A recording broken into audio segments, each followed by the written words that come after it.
درجہ سابعہ کے عزیز طلبہ، السلام علیکم ورحمۃ اللہ تعالی وبرکاتہ۔ انا الرجل الضرب الذي تعرفونه خشاش كرأس الحية المتوقد وآليت لا ينفك كشحي بطانة لعزب دقيق الشفرتين مهند حسام إذا ما قمت منتصرا به كفى العود منه البدء ليس بمعدد أخي ثقة لا ينثني عن ضريبة إذا قيل معلا قال حاجزه قدي أنا الرجل الضرب الذي تعرفونه خشاش كرأس یا پر جب دیا جب بالمتوقد کہ حیتن ہونا چاہیے، حیت من سے، حالانکہ جبا یا جبو کے معنی بھی کاٹنا آتا ہے تو جبن مصدر ہے، مصدر بول کر کے اس میں فاعل مراد لے، اور جاب کاٹنا، اس سے جو ہے یہاں بھی صاف ہو سکتا ہے۔ تو متوقد راس مانے آتا سر، تو سر سے مراد لیا یہاں پر سانپ کا پھنا، اور متوقد مانے توقد ہے، توقد باب تفاعل سے، اس کا معنی چمکنا، روشن و تابناک ہونا۔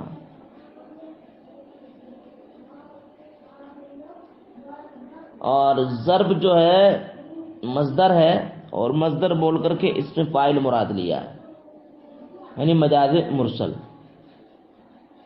اور انا جو ہے یہاں پر مبتدا ہے، الرجل موصوف، ضرب جو اس کی صفت ہے، الذی تعرفونہ یہ صلہ الذی کا اس موصول اپنے سرے سے مل کر یہ صفت ہے ضرب کی، ضرب صفت ہے رجل کی، تو رجل کی یہ دونوں صفت ہیں، اس لیے اس میں تنسیق الصفات ہے، اور یہ موصول اپنی دونوں صفتوں سے مل کر کے خبر ہے، خبر اول انا مبتدا کے لیے، اور خشاشن یہ خبر ثانی ہے، اور کراس الحب المتوقدی یہ اس کا خشاش کا ہی ظرف لفظ بنے گا۔ خشاش کے بعد آتی ہے تیز۔ تو اس شعر کا مفہوم یہ ہے کہ میں وہ لائق و فائق آدمی ہوں، ایسا بہادر ہوں کہ جس کی شان و شوکت کو، جس کی تشق و احتشام کو تو اچھی طرح جانتا ہے، جس کی حالت سے تو اچھی طرح واقف ہے، کہ میں وہ مرد مجاہد، وہ جوشیلا، وہ طاقتور آدمی ہوں کہ بڑے سے بڑا کام میں انجام دے دیتا ہوں۔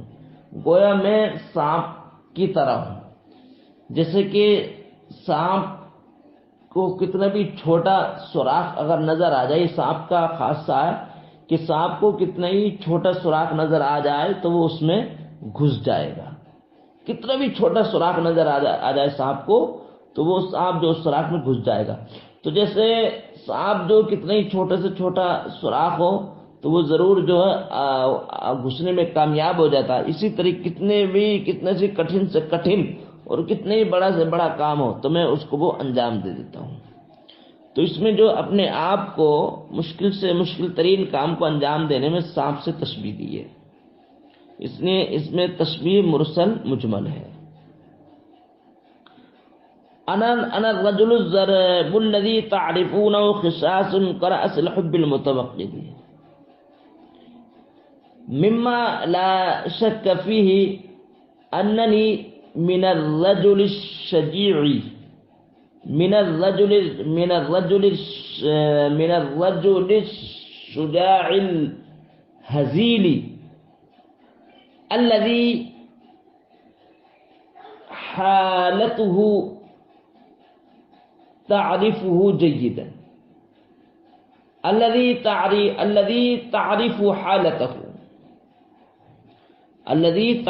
حالته جيدا الذي تعرفه جيدا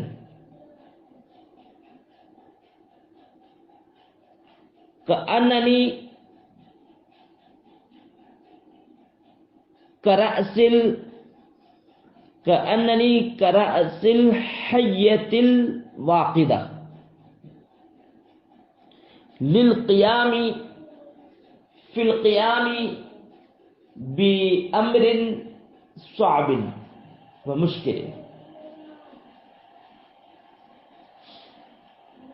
يقال بلغة أمكم هكذا: أنا الرجل الضرب الذي تعرفونه خشاش كرأس الحية المتوقد جب المتوقد. میں ہلکا پھلکا جوشیلا پھرتیلا وہ آدمی ہوں، الذی تعریفونہ جس کو تم اچھی طرح جانتے پہچانتے. خشاش کراس الحیۃ المتوقد، میں وہ ہلکا پھلکا تیز ترار وہ آدمی ہوں جس کو تم اچھی طرح پہچانتے ہو. خشاش تیز ترار، کراس الحجب المتوقد سانپ کے روشن و تابناک پھنے کی طرح. وآلیت لا ينفك قشری بطانة لعزم دقیق الشفرتین مہندی.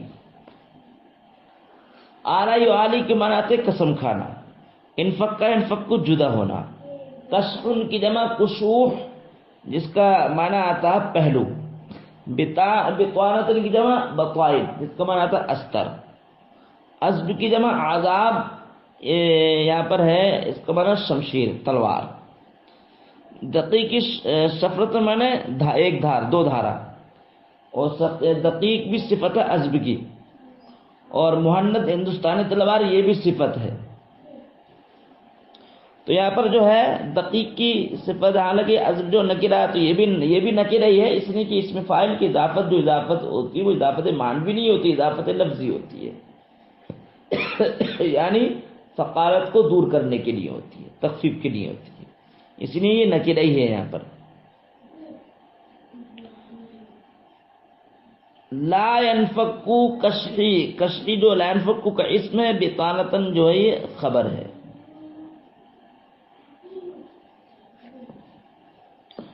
اور عزب جو موصوف ہے، دقیق کی صفت یہ پہلی صفت ہے، مؤنث یہ دوسری صفت ہے. اور یہاں پر جو ہے ایک موصوف کے لیے دو صفت ہے، اس لیے اس میں تنسیق الصفات ہے، اور عزم دقیق صفر ان تینوں میں مراعات النظیر ہے.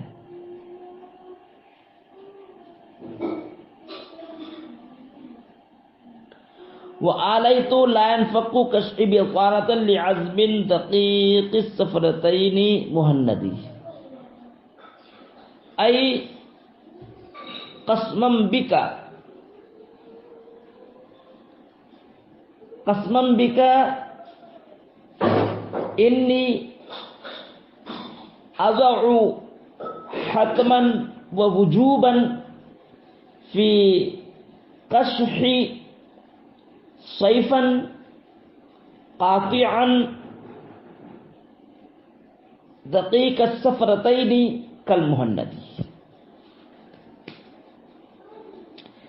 وآلیت اور میں نے قسم کھائی، لفظی ترجمہ میں بتلا رہا ہوں، آلیت میں نے قسم کھائی، لا ينفك کشحی بطانة کہ میرا پہلو استر سے جدا نہیں ہوگا، اور میں نے قسم کھائی کہ میرا لا ينفك جدا نہیں ہوگا، کشحی میرا پہلو، بطانة کس سے جدا نہیں، استر سے جدا نہیں ہوگا. کس کے لیے جدا نہیں ہوگا؟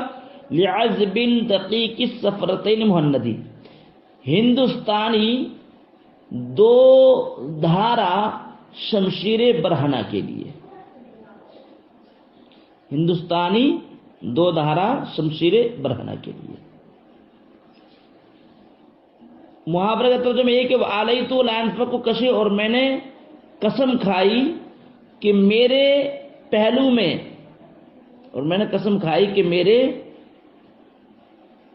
پہلو میں ہندوستانی، میرے پہلو کے استر میں ہندوستانی دو دھارا شمشیر برہنہ ہمیشہ ہمیشہ رہے گی.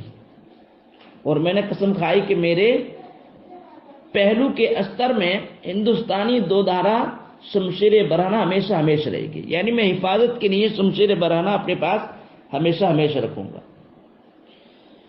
حسام اذا ما قمت منتصرا به كفالعود من البدع ليس بمعددی. حسام یہ بدل ہے اسی سے، مہند سے، تلوار. قام یقوم انجام دینا، اور منتصرن کے معنی انتقام لینا، اور بھی جو ظرف لغو ہے منتصر کا. اور یہاں پر حسام جو موصوف ہے، اور اذا ما قمت منتصرا به یہ شرط ہے.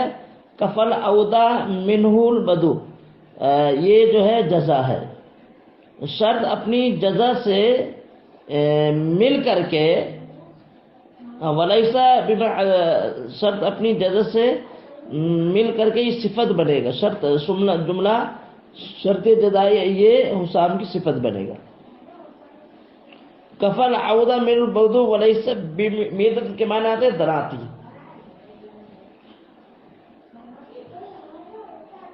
اور لیسا بمیدت یہ تیسری صفت بنے گا، یہ دوسری حسام کی دوسری صفت.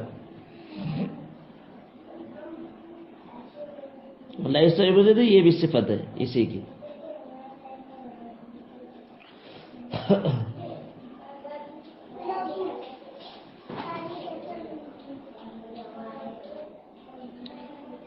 حسام اذا ما قمت منتصرا به كفالعود من البدو ليس بمعددی. أي هذا هو الصيف،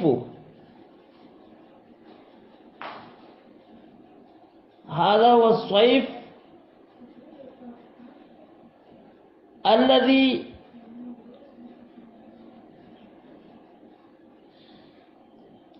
هذا هو الصيف الذي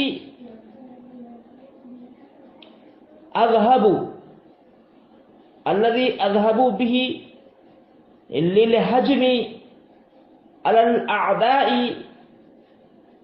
فيقول بالنظر إلى هذا الصيف أن البدء يكفي لي لا حاجة لي إلى العود. کہنا اس شعر کا مفہوم یہ ہے، کہنا یہ چاہتا ہے کہ یہ ایک ایسی تلوار ہے کہ جب میں کھڑا ہوتا ہوں اس کے ذریعے انتقام لینے کے لیے، تو جس پر میں تلوار چلاتا ہوں وہ یہ کہتا ہے کہ پہلا بار ہی کافی ہے، پہلا بار ہی کافی ہوتا ہے. یعنی ایسی تیز تلوار ہے کہ دوسرا بار کرنے کی ضرورت نہیں. یہ دراتی کھٹل اور یہ جو ہے دراتی نہیں ہے کہ دراتی سے ایک بار کرو تو دوسرے بار کی پھر ضرورت پڑتی ہے. تو یہ دراتی نہیں ہے، یہ تیز برہنہ تلوار ہے کہ جو ایک بار میں اپنا کام تمام کر دیتی ہے. حسام اذا ما قمت منتصرا به یہ ایسی تلوار ہے کہ جب میں کھڑا ہوتا ہوں اس کے ذریعے انتقام لینے کے لیے. کفل عودہ من العدو تو پہلا ہی وار کافی ہوتا ہے. کفل بدء پہلا وار، کفل بدء یعنی پہلا وار کافی ہوتا ہے. العودہ منہ اس کے دوسرے وار کو. لیسا بمعددی وہ تلوار جو دراتی نہیں یعنی کھٹل تلوار نہیں ہے، وہ ایسی تلوار ہے جو کھٹل تلوار نہیں ہے. اخی ثقۃ لا ينثني عن ذریبۃ اذا قیل معلا قال حاجز قدی. یہ بھی صفت ہے حسام کی. اور انثنا ینثنی منصرف ہونا، پھرنا، منہ موڑنا. اور ضریبت مضروب کے معنی میں مقتول. اذا قیل یہ شرط ہے، قال حاجز یہ اس کی جزا، اور قدی کے معنی ہے کافی، یہ مجھے کافی ہے. تو یہ تلوار ہی کی صفت بیان ہو رہی ہے. یعنی اخی ثقۃ لا ينصرف عن ذریبۃ ای ذلك الصيف الذي يعتمد عليه اعتمادا كاملا حتى لا ينصرف ابدا عن ضرب المقتول.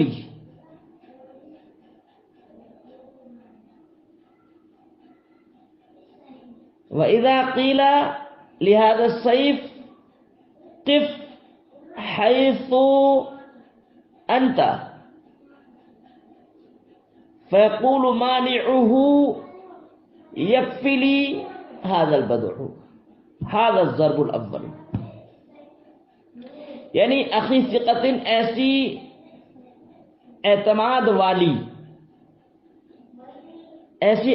والی تلوار لا ينصري عن ضریبۃ جو مقتول کے وار سے کبھی منہ نہیں موڑتی. اذا قیل جب اس تلوار سے کہا جاتا محلن ٹھہر گیا، یعنی اس میں ایجاد حذف امل فعل محذوف ہے، جب اس تلوار سے کہا جاتا محلن ٹھہر جا، قال تو یہ تلوار، قال حادثو تو اس تلوار کو روکنے والا کہتا ہے، یعنی جس پر تلوار چلائی جاتی ہے وہ کہتا قدی، یعنی پہلا ہی وار مجھے کافی، اس میں میرا کام تمام ہو جائے گا. اذا ابتدر القوم الصلاح وجدتني منيعا اذا بلت بقائم يدي. عندما يتقدم القوم لأخذ أسلحتهم فتجدني قويا مؤكدا منيعا وقائمه ينجمد بيدي. ابتدر کے معنی آتے ہیں پیش قدمی کرنا، صلاح کی جمع اسلحۃ اوزار ہتھیار، منیع کی جمع منا مناعی مضبوط، بلہ کے بلہ بلو کے معنی آتے ہیں تر ہونا، لیکن یہاں پر معنی ہے جمنا، بلہ بلی جمنا. قائم کے معنی آتا ہے اور تلوار کا دستہ. یدی بلت کا فاعل ہے یدی. مفہوم یہ کہ جب قوم جو اپنے ہتھیار لینے کے لیے جب آگے بڑھتی ہے تو مجھ کو مضبوط پائے گا اس حالت میں کہ جب کہ تلوار کا دستہ میرے ہاتھ میں ہو. تو یعنی اگر تلوار کا دستہ اگر میرے ہاتھ میں ہے تو پھر کسی کی ضرورت ہی نہیں ہے، پھر اتنا مضبوط طاقتور ہو، سب کے مقابلے میں ہو. اذا ابتدر القوم الصلاح وجدتنی جب قوم پیش قدمی کرے ہتھیاروں کی طرف، ہتھیار لینے کے لیے، وجدتنی تو تو مجھ کو پائے گا منیعا طاقتور مضبوط. لیکن کب؟ یہ اذا ابتدر القوم الصلاح یہ شرط ہے، وجدتنی مفعول اپنے فاعل مفعول سے مل کر کے یہ جو ہے جزا ہے، اور اذا بنے تو یہ ظرف بنے گا اسی کا. جبکہ میرے دونوں ہاتھ اس تلوار کے دستے میں منجمد ہوں. اذا بلت بقائمی جبکہ میرے دونوں ہاتھ اس تلوار کے دستے پر جمے ہوئے ہوں، یعنی جبکہ تلوار کا دستہ میرے ہاتھ میں ہو. وبرکن حجود وقد اثارت مخافتی بوادیہا امشی بعزم مجردی. واو جو ہے یہاں پر ربا کے معنی میں، برق کی جمع بروق اور حجود حاجت کی جمع سونے والے اونٹ. اثارہ یسیر پر انگیختہ کرنا، مخافت مفعول لہو ہے، اور بواد بادی کی جمع آگے جو اونٹ چلتے ہیں ان کو کہا جاتا ہے. اور امشی جو ہے یہ بعزم مجرد یہ حال بنے گا امشی کی ضمیر سے. بیمزی فعل یہاں پر جو ہے امشی ماشین. وبرکن حجودن برق مانے سونے والے اونٹ، حجودن سونے والے اونٹ. وقد اثارت مخافتی اس شعر کا مفہوم یہ ہے یہ بہت سے ایسے سونے والے اونٹ تھے، جب ان اونٹوں نے جب مجھ کو دیکھا تو اگلے والے اونٹوں کو برنگے یعنی بھاگنے لگے، تو اگلے والے اونٹ سونے والے اونٹوں کو برنگیختہ کر دیا. یعنی سب کے اونٹ سب اونٹ جو مجھ کو دیکھ کر کے بھاگنے لگے اس ڈر سے. جب میرے ہاتھ میں تلوار دیکھی تو اونٹ جو دوڑنے لگے، اور آگے جو اونٹ سو رہے تھے ان کو بھی برنگیختہ کر دیا. اس ڈر خوف سے بھاگنے لگے کہ اس کے ہاتھ میں جو تلوار ہے شاید ہم کو ذبح کرنے کے لیے آ رہا ہے. وبرکن وجودن، اور بہت سے سونے والے اونٹ ایسے ہیں کہ قد افارت، جو برانگیختہ ہو گئے میری دہشت سے، جنہوں نے برانگیختہ کیا. اور بہت سے سونے والے اونٹ ایسے ہیں کہ جنہوں نے برانگیختہ کیا میری دہشت سے، بوادی اپنے اگلے اونٹوں کو، اگلے چلنے والے اونٹوں کو. امشی، اس حال میں کہ امشی میں چل رہا ہوں، اس حال میں کہ برہنہ تلوار میرے ہاتھ میں ہے. میں چل رہا ہوں اس حالت میں کہ برہنہ تلوار میرے ہاتھ میں ہے. فمرت کہاتن ذات خیفن جلالت عقیلت شیخین کالوبیل یلندی. کہات بولتے ہیں بوڑھی اٹھنی کو، ذات خیف بولتے ہیں بڑے تھنوں والی اٹھنی، جلالت یہی بڑی موٹی فربا اٹھنی، عقیلت مانے عمدہ ترین. اس شعر کا مفہوم یہ ہے کہ یہ شاعر کا ایک باپ تھا بوڑھا، اس کی ایک اٹھنی تھی جو اس کی زندگی کا سہارا تھی، تو یہ بیٹا نالائق بیٹا جو تھا اپنے باپ کی اٹھنی کو ہی ذبح کر دیا. اس کے ذکر کر رہا ہے یہاں پر. فمرت کہاتن ذات خیف جلالت عقیلت، وبیل کی جماعت وبال جس کا معنی تھا لٹھ، اور یہ لندد مانے جھگڑالو، سخت جھگڑالو.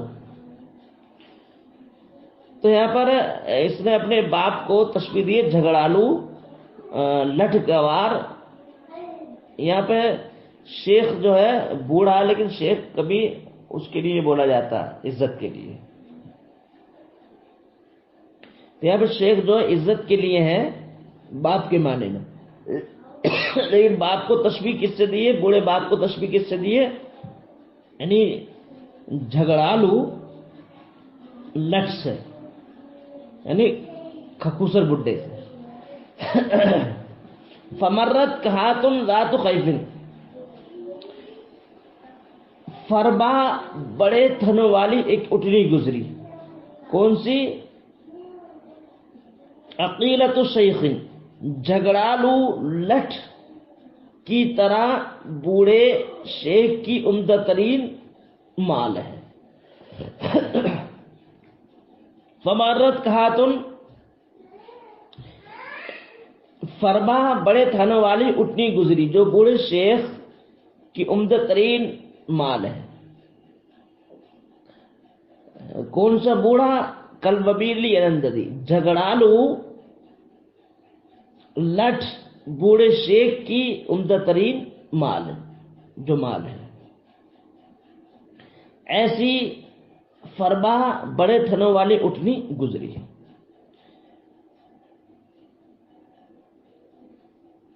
یقول وقد تر الوظیف وساقها الست ترى ان قد اتيت بمؤيدی بمؤیدی. تو وہ بوڑھا یقول زمین وہ بوڑھا کہتا ہے، ترم آتا ہے ذبح کرنا، وظیف مانا قدم، اس دن میں وظائف ساقوں نے پنڈلی. یعنی بوڑھا کہتا ہے اپنے بیٹے سے، اور بیٹا جو ہے وہ اس کے پیر بھی کاٹ چکا، اس کی پنڈلی بھی کاٹ چکا، تو کہتا ہے کہ تو میرے لیے تو نے بہت بڑی مصیبت کھڑی کر دی. یعنی جو میری زندگی کا سہارا تھی وہی تو نے ذبح کر دی. یقول، تو وہ بوڑھا کہتا ہے وقد تر الوظیف وذاقها، درا حالانکہ وہ اٹھنی کے پیر اور اس کی پنڈلی کاٹ چکا ہے. یقولو کا مقولہ یار ہے، السترا، یہ مقولہ ہے. تو بوڑھا کیا کہتا ہے اپنے بیٹے سے، السترا کہ تو نہیں دیکھ رہا ہے، ان قد، ان جو ہے ثقیل سے مخفف ہے، الستترا کہ تو نہیں دیکھ رہا کہ ان قد اتیت بمیت، کہ تو اب بہت بڑی مصیبت لے آیا، یعنی بہت بڑی مصیبت میرے لیے اب کھڑی کر دی ہے۔ تو یہ 8 شعر ہو گئے، انشاءاللہ باقی اشعار جو ہے کل پڑھا جائیں گے۔ السلام علیکم ورحمۃ اللہ تعالی وبرکاتہ۔